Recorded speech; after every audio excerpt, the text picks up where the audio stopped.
Some love stories begin with butterflies, some with fireworks. Ours began in a broken elevator and ended in the deepest part of my heart. This isn't just a story about love. It's about time. About choosing to live, even when life gives you an expiration date. We got married in 6 months. But I didn't know he was dying. My name is Tenny, and this is the story of how I loved Jeff. Not for long, but with everything in me. I used to think forever was measured in decades. Until I met Jeff. We met in the most unexpected way, in a broken-down elevator. The power had cut, and I was trapped between floors in a hotel. Panicked, sweaty, and borderline screaming. Then, from the emergency phone, came his voice. Calm. Steady. Don't worry, he said. I'm on my way. Just breathe, okay?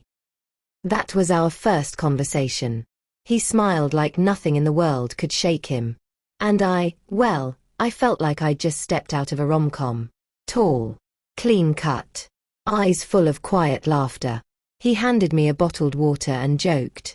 You're the bravest guest I've rescued all week. We talked for 20 minutes that day. About music, books, favorite street food. I told him I hated elevators now. He said, then I'll always take the stairs with you. We exchanged numbers. And that was the beginning. The next 6 months felt like a dream. We went on late-night walks. Ate suya in the car. Shared stories about childhood, heartbreaks, and hope. He never tried to impress me. He just showed up, every single time. He remembered my mom's birthday. He surprised me with a mala on a rainy afternoon. He learned my favorite worship songs. Even though he couldn't sing to save his life. 3 months in. I knew I wanted to spend my life with him. 6 months in. He got down on one knee. In the middle of my living room. Just us. No crowd, no camera. Just love.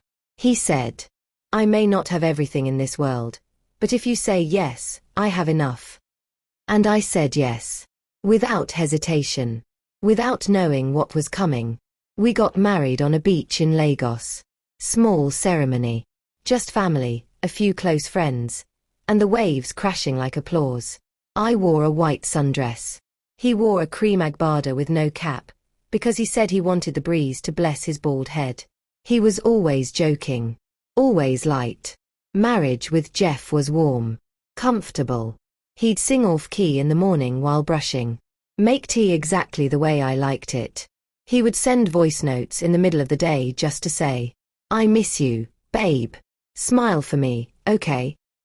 And I did. Every time. Then, the cough started. He brushed them off as weather were Allah. Until the fainting spell happened. One evening, I found him on the floor, unconscious for a few seconds that felt like hours. We went straight to the hospital. I was pacing in the hallway when the doctor called me in. He had that look, the one doctors get when they don't want to be the ones to tell you your world is about to change. He said, your husband has a rare heart condition, hypertrophic cardiomyopathy. It's advanced. I froze. I asked what the next steps were. He hesitated. And that's when I knew. There weren't many. Then he added. He's known for over a year. I couldn't breathe.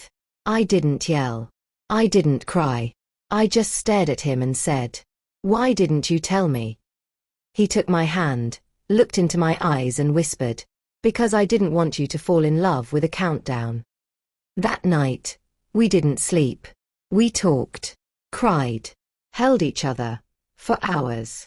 We stopped planning for forever. We started living for today. Every moment mattered. We took Polaroids. Made home videos. He wrote me love letters. And one evening, he said, promise me, when I go, you'll live like I'm still watching. I promised. On a rainy Tuesday morning, Jeff left peacefully, with my hand in his. I watched him take his last breath. And a part of me left with him. My love. You gave me a home in my final days. You made me forget the ticking clock. If you're reading this, smile for me one more time. Laugh out loud. Dance in the kitchen. Love someone again. Don't wait for forever. Just love deeply, like we did. It wasn't forever, but it was real. It was enough.